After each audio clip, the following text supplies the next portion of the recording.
Tama na? Oo. Doon sabi na, pre.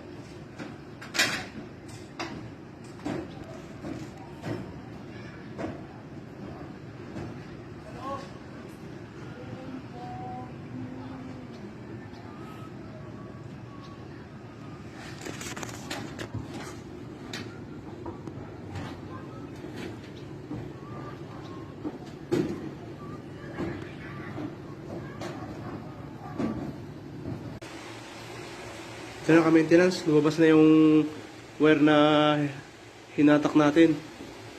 Ito no, bali 6 na ano to, wire. Dalawa kasing motor yung susuplayan nito. Puro 3-phase.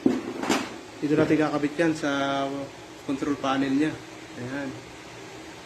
Tapos ito naman yung breaker.